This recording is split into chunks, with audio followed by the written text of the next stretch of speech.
10-30 വർഷമായിട്ട് ഈ കയ്യടി കൊണ്ട് മാത്രമാണ് ഇവിടെ നിലനിൽക്കുന്നത്. അല്ല, ഒരു കലാകാരൻ എന്ന് പറയുന്നത് ശരിക്കും പറഞ്ഞാൽ പ്രേക്ഷകനെ സംബന്ധിച്ച് അവർ അടിക്കുന്ന 2 കൈ കൂട്ടിയടിക്കുന്ന ഒരു ശബ്ദമുണ്ടല്ലോ, അത് ഞങ്ങൾക്കുള്ള എനർജി എന്ന് പറഞ്ഞിട്ടുണ്ടെങ്കിൽ അത് നിസ്സാരമല്ല. അവരുടെ ആ സ്നേഹം എന്നെ സംബന്ധിച്ച് പറഞ്ഞാൽ ഏകദേശം 10-30 വർഷമായിട്ട് ഈ കയ്യടി കൊണ്ട് മാത്രമാണ് ഇവിടെ നിലനിൽക്കുന്നത്. ഏത് സമയത്തും എന്നെ വിശ്വസിച്ച് എൻ്റെ കൂടെ നിൽക്കുന്ന പ്രേക്ഷകർ. കാരണം അവരില്ലെങ്കിൽ പിന്നെ നമുക്കൊന്നുമില്ല എന്ന് പറയുന്ന ഒരു അവസ്ഥയാണ്. നമ്മൾ ആരുടെ മുമ്പിൽ ആദ്യത്തെ മറക്കാനാണ്. പിന്നെ ഈ പറയുന്നവരെ ഒരു വലിയ പ്രോഡക്റ്റ് ഉണ്ടാവുന്നത് ഒരുപാട് പേരുടെ കൂട്ടായ്മയാണ്. എൻ്റെ കൂടെയുള്ള ആർട്ടിസ്റ്റുകൾ, അതുപോലെ എൻ്റെ ഡയറക്ടർ. ഇപ്പം ഈ ഡയറക്ടറെ സംബന്ധിച്ച് ഒരു ധനഞ്ജയ് ഒരു ആദ്യമായിട്ടൊരു സിനിമ ചെയ്ത പോലെയല്ല.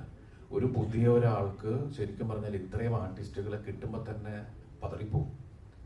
പക്ഷേ അതിന് ഈ കഥ എന്നിലേക്ക് എത്തിച്ചത് വിനീത് ശ്രീനിവാസനാണ്. വിനീതാണ് എന്നെ വിളിച്ച് പറഞ്ഞത്, ദിലീപേട്ട ഒരു കഥയുണ്ടെന്ന് കേട്ടു നോക്കൂ.